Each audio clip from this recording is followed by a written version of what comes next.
Alrighty, folks, there is a movement going on in real estate where all of the experts, the guys like Meet Kevin, Graham Stephan, Ryan Pineda, are all saying stupid things like real estate is not worth it.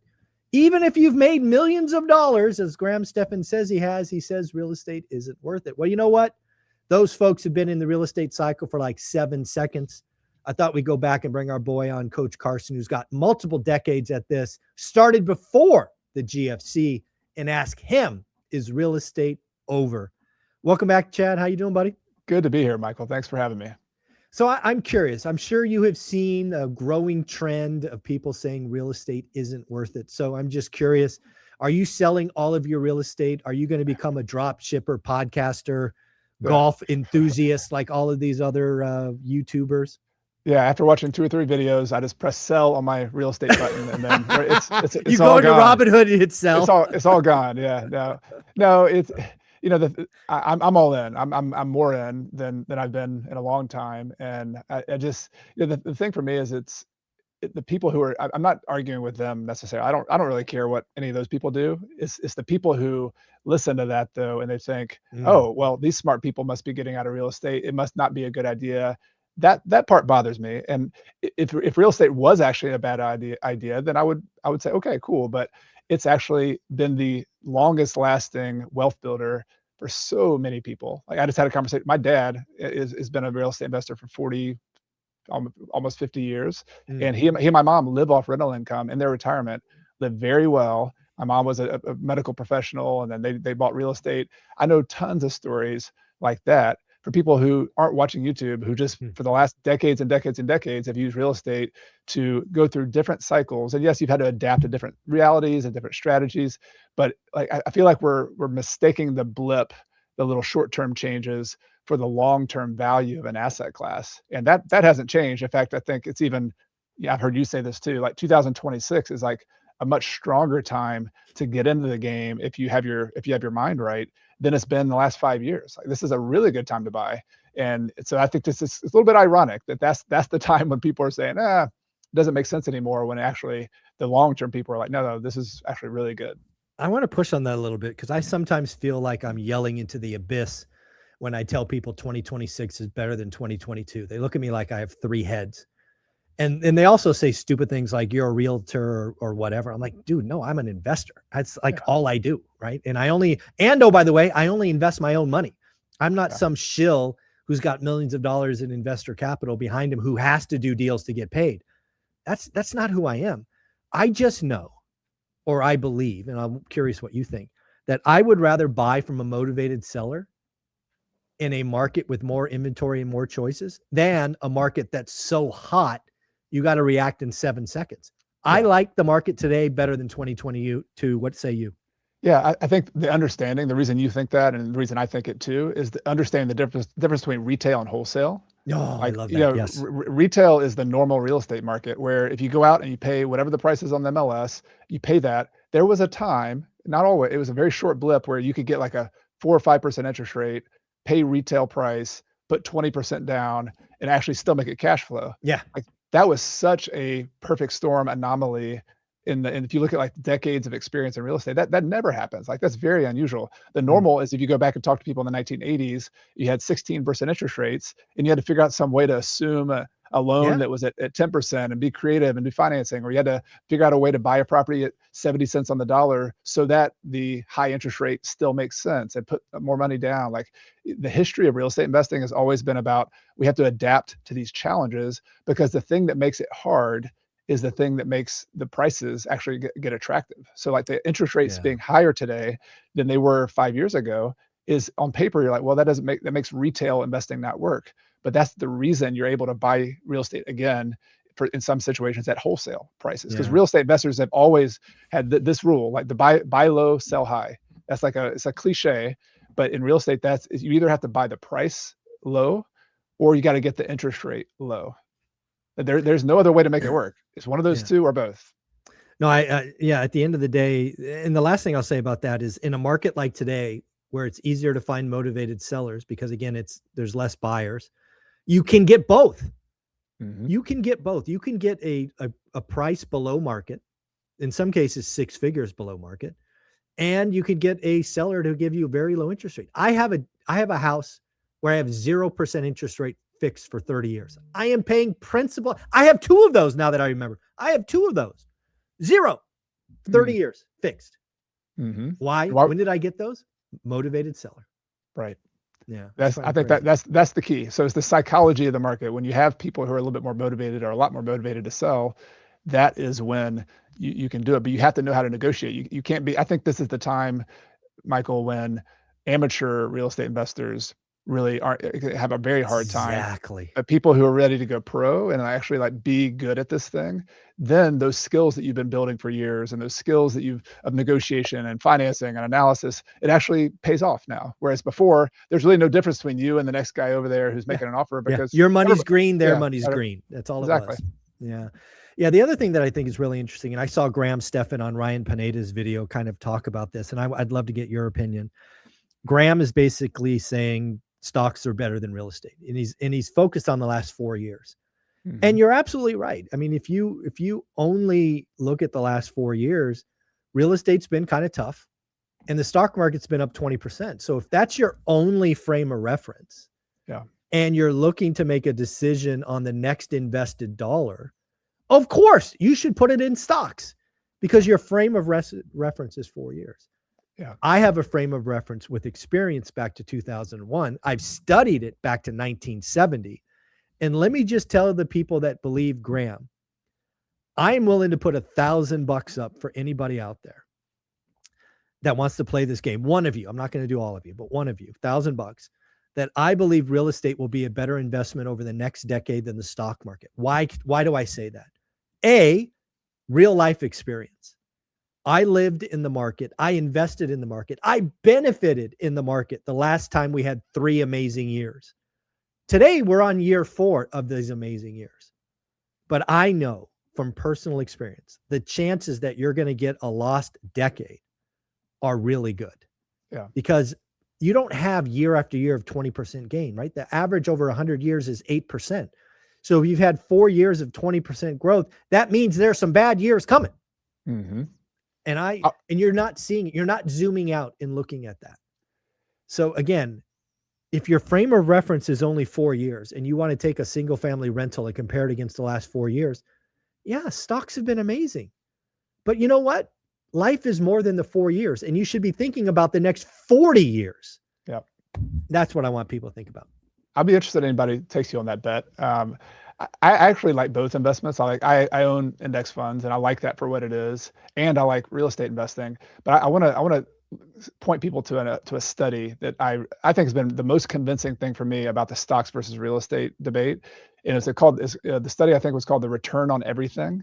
And I forget who did the study, but if you Google Return on Everything, it was a historical analysis. It was like 120 years of analyzing real estate and stocks, both domestic and international. And the thing that was so brilliant about the study was they pulled out debt from the equation. And they said real estate, we're just going to look at all real estate. And there's 2 ways you make money in real estate, right? You make your money from the revenue, from the rent that you can collect. Yep. And you make money from the growth of the price of the property. So the appreciation. So those are the 2 factors. Just like in stock investing, you have dividends and you have the growth of the value of the stock. And the growth of value of the stock comes from retaining earnings. And also comes from different, the perception of the market. But the fundamentals are the same when you break them down in both cases. And that study looked at it, the long-term returns of real estate and stocks were very, very close when you stripped away all the debt. I think it was like 9% or so, somewhere in there. So maybe 8%, 9%, whatever the numbers were. And real estate, if you look still today, like when I look at a deal, the way I analyze deals actually is I look at what's the return without debt on it. So I look at like a cap rate on leverage yield, and I have a goal on that. So if on certain properties in my area, like a single family house, new construction and a good location in my town, if I can get like a 5.5%, 6% unleveraged yield, that means if I pay $100,000, I'm going to make $6,000 from the rent on the property. And if my expectation might be on that property that it's going to go up by 3%, for example, over the long run, and there's no guarantee of that, right? But if I made 6% from that income and I make 3% from the appreciation, 6 plus 3 is 9%. Stocks work that's called an expected return. Like you can do the same thing in the stock market. The question you have to ask yourself is like, it's not one of those is fundamentally better than the other, but like which one of those do you have more influence over, and can you make a better, can you put your time, energy, and effort in to like actually make sure that return happens, and make sure that return happens on a time frame that you can actually use.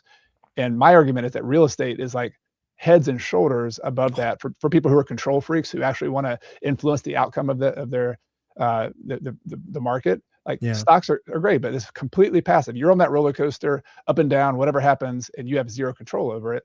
Whereas real estate, you can control how much down payment you make, what interest rate you borrow at, what price you pay, which tenants you put in the property, what remodeling you do. Like all of that matters, and all of that influences whether you make a 9% return, or if you add leverage, maybe you can make a 15% return or an 18% return, or if you buy it below value. So people like you and me consistently, Mm. I would be curious what you look for, but like for me, 15 to 20% is like all day long. Like that's Yeah. that's a That's the return I only would thing look. I accept. Yeah, Yeah. exactly. And And if so it doesn't that's work, the norm. I write it lower or move on. Yeah. Yeah, It's that's the funny when you norm. talk, yeah, it's funny when you talk about leverage and what happened just yesterday in the South Korean stock market. And the reason I bring this up is it is often in real estate, we talk about leverage, the Forex return, and people go, well, you can do that in the stock market, right? You can go on margin.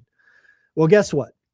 In the Cosby yesterday, South Korean stock market, 1.2 million accounts got a margin call.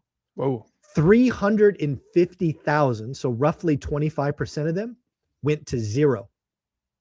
Some of them with a negative balance. Holy cow. So in a day, you lost everything. Mm. So that doesn't happen in real estate. It certainly doesn't happen in a day.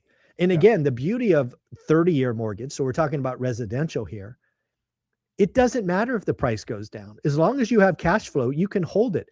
There were people who bought in 2005 before the GFC were upside down on their mortgage for a decade, but still had cash flow, still held on, and now we're sitting pretty. The game is different. It is. And yeah, the last thing I want to say here, I want you to go deeper on that I don't think many people appreciate is I think real estate is inefficient, and that's a good thing. That means if you become an expert at an area, I call it a buy box, you will see and be able to create values that others don't. I can't buy Apple, Netflix, or Micron at any different price than any other human on the planet. But you know what? In real estate, I can buy stuff for 6 figures off easy, and I could create 6 figures in value because I see things that the average person doesn't. What do you think? Yeah, I mean, you know this, Michael, but I'm a big Warren Buffett and Charlie Munger fan. I've just studied them. I got all their books on the shelf. I've just studied them for years. And most of their examples and case studies are in the stock market, buying businesses. And Berkshire Hathaway was an example of a business they bought. But to me, the best lesson from Warren Buffett and Charlie Munger is translating it to real estate.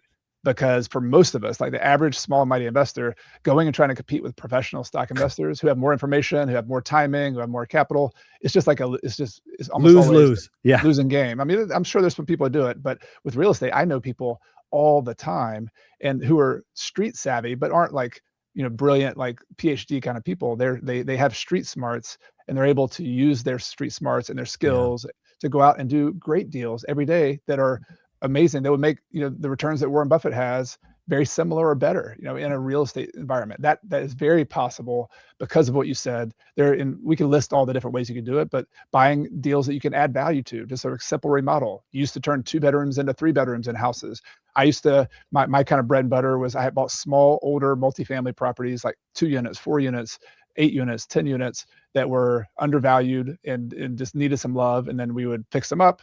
And they were along the bus line, close to campus. We would go from like one type of tenant to another type of tenant who were college students. And we just kind of upgraded a little bit. And it was a formula. You can find these little niches within the real estate market where you can identify value. And you and maybe a couple other people in the whole market know about these little niches, and they change every 6 to 12 months. But you can learn those by studying it, and you can actually make a lot of money. And that's very different than other types of investing. Yeah, love it. Well, let's switch gears. It's just been announced probably in the last 3 or 4 weeks that you are going to be the keynote, the closing session at Bigger Pockets. I believe it's November 2nd to the 4th in Orlando. Can you give us a little tease of what your presentation is and what you hope to communicate and close out the session with? Yeah, so it's going to be about the concept of small and mighty, surprise and surprise. But Shocking.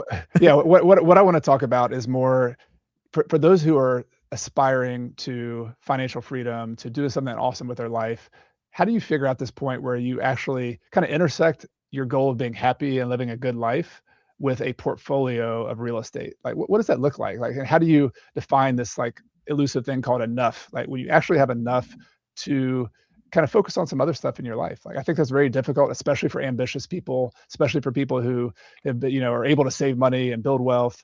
So I'm going to be talking about that, the small and mighty philosophy, but translating it to a modern context of like, all right, houses today, properties today, what does that look like? I'm going to give lots of case studies and examples from not only my life, but people I'm working with in the small and mighty community, in the rental property mastery community that I have.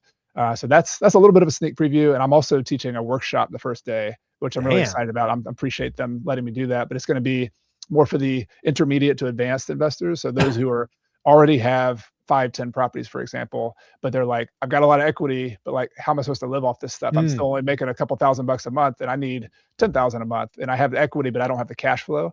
And I think that's a very specific problem, which I define it as like you begin as a starter, get your first deal, you get into the wealth building stage where you grow from 100,000 to $1 million or 2 million or 3 million. But then it's a different set of problems going from a builder to a harvester. And so it's a different playbook, it's a different mindset. And so I'm going to have a workshop for 3 hours on how do you transition from the builder to the harvester, or set yourself up to be transitioning. So that'll be the second thing I'm doing. And the third thing, I'm not going to steal the thunder on that. Maybe you and I can cook something up for our communities down the road as well. Yeah, no, I would love that. And something, again, I'd love to see you again at Bigger Pockets. I also have been invited back. We're going to be doing a session from one rental to financial freedom. So I'm sure our themes will be very similar. Yes. Love to see you closing it out. I think they picked the right guy to do that, which is pretty awesome. But I'm even more excited because not only after October, I get to see you again in January of 2027. You're coming back for year 4 of the ORAD event. This will be your second time. Yes. You were the #1 rated session year 1. I still have that session. Folks, if you haven't seen year 1, let me know if I should post it again on YouTube.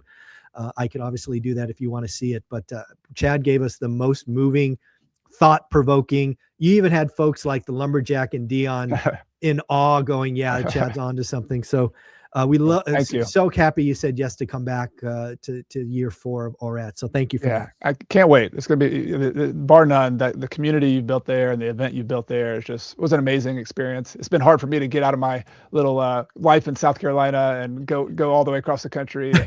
I mean, Bigger Pockets. Yeah, you don't travel a lot. Yeah. And this conference, you're my two commitments this year. So I appreciate you inviting me. I can't wait to be there. They're just, the people who come to the event are just amazing. So I'm looking forward to just hanging out and talking. And the hallway conversations were my favorite part. I loved all the talks too. You did great with that, but just the people, the hearing the stories, the meal conversations, like that was really cool.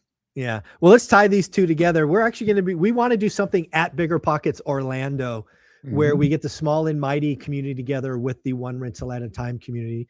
So folks, let us know in the comments below. Chad will reach out via his newsletter. But I think we should do something together, do a coffee, do some pictures, book signings, whatever you guys want to do. But I'd love to get our two communities together at Bigger Pockets. I think we'd be shocked at how much overlap there is between the two. Yeah, let us know. We're going to be there. I'm planning on getting there early, so we will plan some kind of lunch, meal, coffee shop, something, and we're just going to celebrate all of you, hang out. Yeah, sign some books, take some pictures. Yeah, whatever we have some fun. There you go. Well, Chad, you are amazing. I thank you for being a part of the family. Thank you for saying yes to coming to Vegas. Look forward to seeing your closing session at Bigger Pockets. Where can people find you? If you go to coachcarson.com, that's where my newsletter lives. You can sign up for my free email newsletter. It comes out every Tuesday. And then, of course, if you're on YouTube or my podcast, I post a new episode every Monday. So come check it out there, and love to hear from you. Thank you, buddy. Take care. Have a good week. Thanks, Michael. You too.